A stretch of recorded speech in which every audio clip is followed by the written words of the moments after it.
Hello and Assalamu alaikum. This is Zafar Ali Khan, and we are here with a new lecture, and that is about Stack ADT and implementation of Stack ADT using Visual Basic.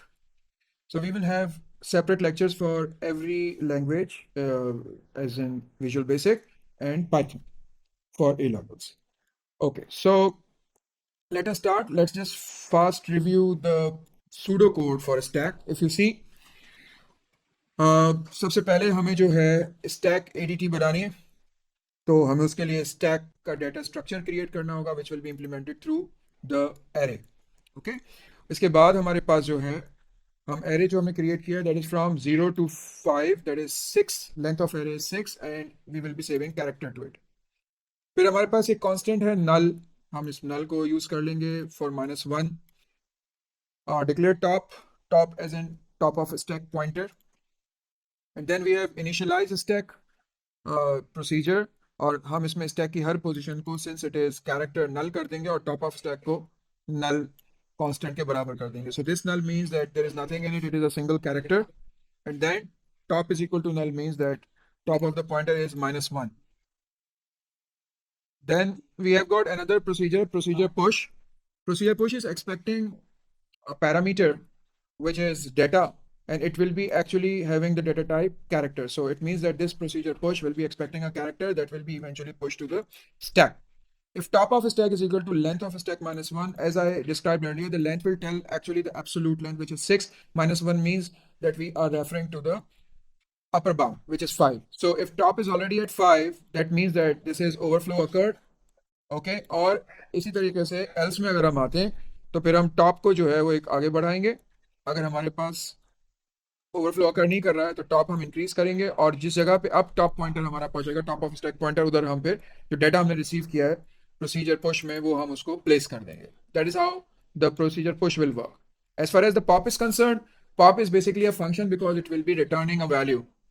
So pop will be returning a value, and the type of the value will be character, as the data that is being saved in our data structure for ADT stack is character data type.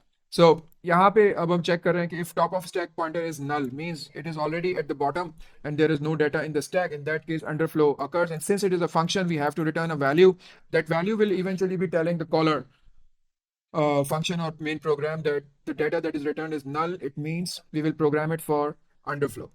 और उसके बाद जो है, अगर हमारे पास ऐसा नहीं है, अंडरफ्लो अगर नहीं हुआ है, तो हम डेटा जो भी हमारे पास स्टैक में टॉप ऑफ स्टैक वैल्यू होगी उसको डेटा में रखेंगे और डेटा को हम रिटर्न कर देंगे। लेकिन रिटर्न करने से पहले हम टॉप ऑफ स्टैक को टॉप ऑफ स्टैक -1 यानी कि रिड्यूस करेंगे। This is called function pop.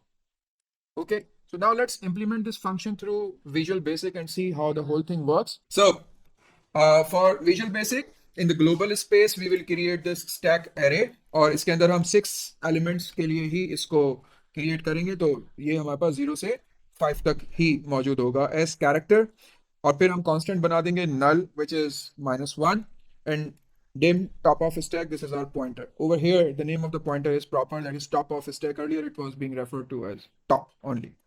Then comes initialization of stack. This will be basically necessary whatever the data structure जो हम बनाते हैं उसको हम सबसे पहले इनिशियलाइज करना चाहते हैं। इनिशियलाइज करने का मतलब है कि सारे पॉइंटर्स को हम इनिशियल पोजीशंस पे और पूरे डाटा स्ट्रक्चर को हम ब्लैंक कर देते हैं। तो यहाँ पे हमारे पास जो डाटा स्ट्रक्चर है that is basically stack. Stack के अंदर हम जो डाटा एंटर कर रहे हैं वो कैरेक्टर्स हैं, तो हमने नल पूरे एरे को लूप लगा के फॉर नेक्स्ट का 0 to 5, because it is 6 elements array 0 to 5, हमने उसको नलिफाई कर दिया, और टॉप ऑफ स्टैक को हमने नल के बराबर कर दिया which happens to be a constant. Now this is basically procedure push. In Visual Basic the procedure is called sub, as in subroutine. Subroutine means the procedure. अब देखें, इसमें हमारे पास ये पैरामीटर है वैल्यू, और इसके अंदर कैरेक्टर आ रहा है which needs to be push to the stack. तो सबसे पहले जब आपके पास कोई पैरामीटर रिसीव होगा और प्रोसीजर पुश का कॉल होगा, तो आप सबसे पहले चेक करेंगे कि टॉप ऑफ स्टैक जो है वो 5 के बराबर है, एज एन सबसे ऊपर है, एज एन अपर बाउंड पे तो ऑलरेडी मौजूद नहीं है। अगर है तो हम कंसोल पे एक मैसेज दे देंगे कि स्टैक ओवरफ्लो अकर्ड। अगर नहीं है तो फिर हम आ जाएंगे एल्स पार्ट में। एल्स पार्ट में आके हम लोग जो है टॉप ऑफ स्टैक को एक इंक्रीज करेंगे ताकि हमारा पॉइंटर ऊपर आ सके, और जिस नई पोजीशन पे पॉइंटर पॉइंट कर रहा होगा उस पोजीशन के ऊपर हम यहाँ पर इस स्टैक एडीटी के अंदर वैल्यू को प्लेस कर देंगे। तो this is basically push. And when it comes to pop, तो pop is a function which will be returning a value. Obviously the type of the data structure array, data structure stack उसकी character है, तो obviously वही हम उसमें से pop करके और रिटर्न करेंगे. So if top of stack is equal to null, यानी कि टॉप ऑफ स्टैक में हमारे पास कुछ भी नहीं है, वो ऑलरेडी -1 है, तो हम लोग जो है कुछ भी इसमें से पॉप नहीं कर सकते, तो उसको हम कहेंगे कि स्टैक अंडरफ्लो, और हम रिटर्न कर देंगे null value, so that the caller would have an idea that the value that is return is null. It means that stack underflow has occurred. Underflow means there is no data in the stack and yet we are trying to retrieve the data from the stack.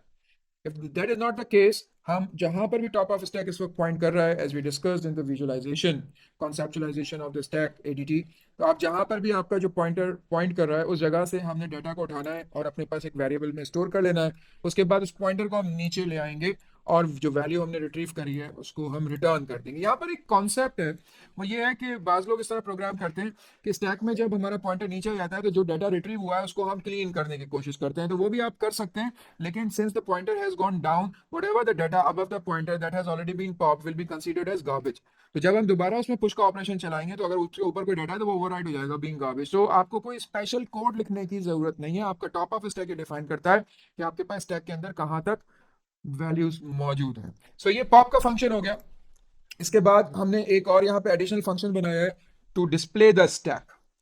अब ये exam point of view से इतना important नहीं है, but it would be a good idea अगर आप इसको समझ लें.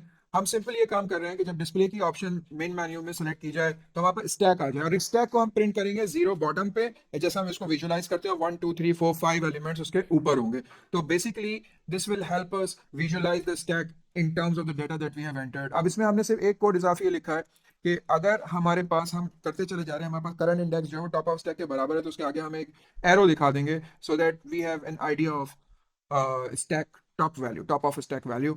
सो इसको हम किस तरीके से अचीव कर रहे हैं? सबसे पहले अगर आप डिस्प्ले करना चाहते हैं और एरे के अंदर कुछ भी नहीं है, तो स्टैक अंडरफ्लो के लिए हम चेक लगाएंगे if the top of stack is already null, there is nothing in it. So instead of displaying the stack we will actually be displaying this message saying that stack overflow has occurred, और फिर ये इस वाले सब routine से exit कर जाएगा. Otherwise if it is not the case, तो फिर हम फॉर नेक्स्ट में दाखिल होंगे.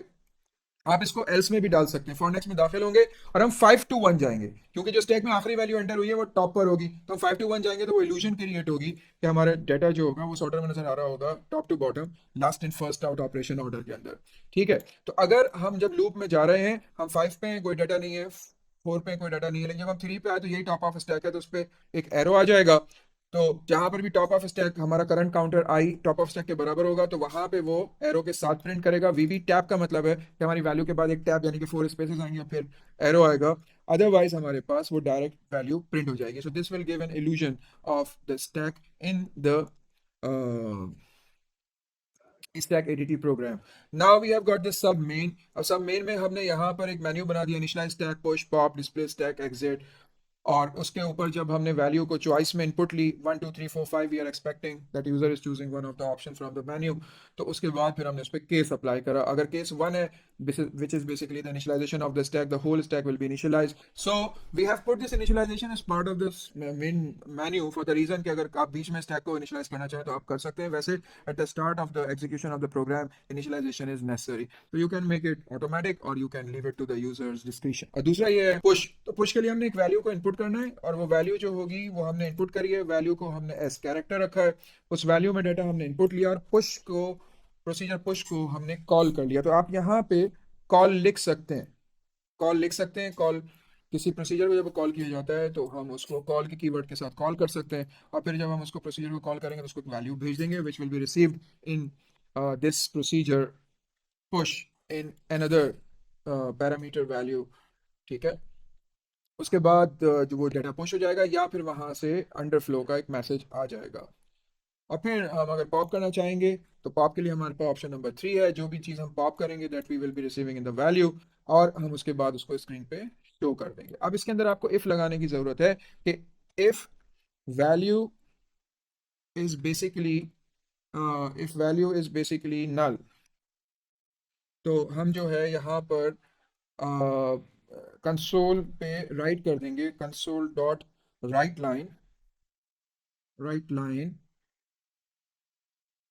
stack underflow occurred, stack underflow occurred, and there is no value to pop. All right. अगर ये केस नहीं है तो हम यहाँ पे एल्स में फिर हम यहाँ पे मेंशन कर देंगे कि हमारा जो भी वैल्यू रिटर्न हुई होगी वो हम इसको यहाँ पर शो कर देंगे। तो अगर नल रिटर्न हो रहा है, अगर आप यहाँ पे जाके देखें तो पॉप हमारे पास यहाँ पे नल रिटर्न कर रहा है अगर स्टैक अंडरफ्लो अकर हुआ हुआ है। ठीक है, तो हमने यहाँ पे बता दिया ये हो गया। और इसके बाद आप जो हैं उसके डिस्प्ले स्टैक को कॉल कर लेंगे, तो ऑप्शन इज 4। और इसके बाद आप जो है 5 पे आप एग्जिट वाइल कर जाएंगे, क्योंकि वाइल के लूप को हमने यहाँ पे लिखा हुआ है कि जब तक वो 5 के इक्वलेंट नहीं हो जाता। तो एग्जिट वाइल अगर आप लिखें या ना लिखें बराबर सी बात है। केस 4 पे अगर आप नथिंग कुछ नहीं भी करते तो आप anyway you will get out of the while. So this is the program. If you have not chosen anything from 1 to 5, the system will say that invalid choice and end select, and then end while will send you back at while, and this way this menu will be kept repeating itself. So let's execute this program and see how it works. अब देखें हमारे पास ये display screen आ गई है जिसको हम लोग क्या टर्म करते हैं कंसोल। आप यहाँ पे देख सकते हैं हमें मेन्यू प्रेजेंट किया गया है। सबसे पहले हम इनिशियलाइज करते हैं, इनिशियलाइज करने के बाद हम लोग जो है इसको डाटा को इसमें पुश करना शुरू करेंगे। तो ऑप्शन हमारे पास 2 है, हमने पुश किया। पुश हम सबसे पहले कर लेते हैं ए के बाद हम दोबारा पुश करते हैं बी, और फिर हम दोबारा उसके साथ पुश करते हैं सी। और इसके बाद हम जो है अपने स्टैक को डिस्प्ले करने की कोशिश करते हैं। तो आप यहाँ पे देखें स्टैक की जो ज़्यादातर वैल्यूज़ हैं वो ए बी सी, और उसके ऊपर वाली जो बाकी की 3 वैल्यूज़ हैं वो अपीयर नहीं हो रही हैं। और top of the stack pointer एक टैब के बाद हमें दिखा रहा है value.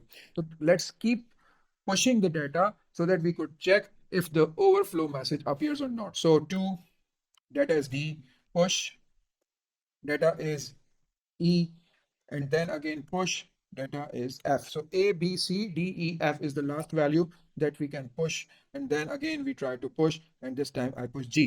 So you can see that as soon as I put G, since the stack is of 6 values 0 to 5, G will not be expected and accepted, as it is basically the 7th value. Then stack overflow message occurs. अच्छा, अब आप देखें, आप यहाँ से pop करें। Pop is at number 3. The value popped is F. This is the F which was the last value that was pushed to the stack, and then we pop another value which is now E.